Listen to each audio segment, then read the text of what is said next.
कांच देवार है, ठोकर ना लगई है हमके। कांच देवार है, ठोकर ना लगई है हमके।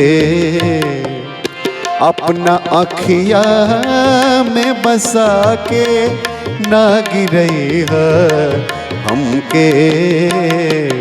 कांच देवार है, ठोकर ना लगई है हमके।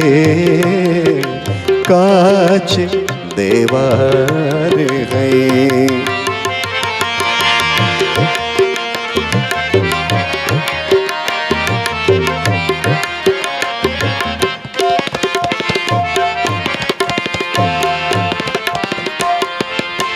वाह वाह। तोहके अखिया में बसौनी हम मूरत की तरह। तोहके अखिया में बसौनी हम मूरत के तरह।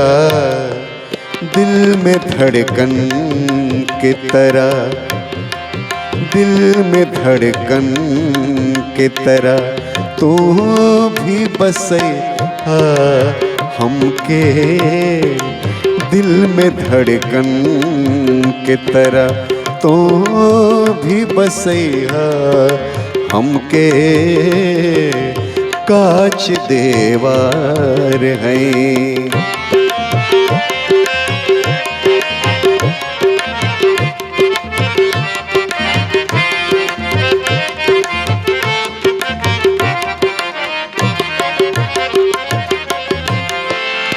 वादा उतने कर जितना तू निभा सका।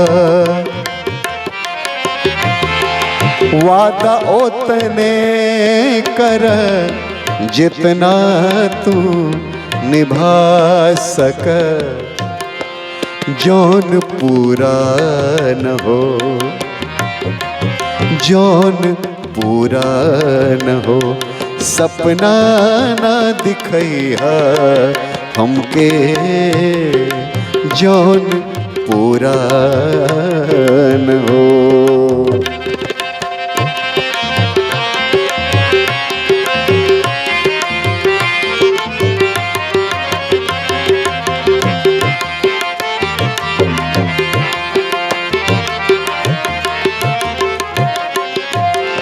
और आखिर में कौन महफिल में तकलीफ हो बात कैला में। कौन महफिल में तकलीफ हो बात कैला में। हम समझ जाएब, हम समझ जाएब। अखिया से बतैया हमके। हम समझ जाएब। अखिया से बतैया हमके। अपना अखिया में बसा के ना गिरैया हमके। कांच देवार है, ठोकर ना लगैया हमके। कांच देवार है, ठोकर ना लगैया हमके। कांच देवार है।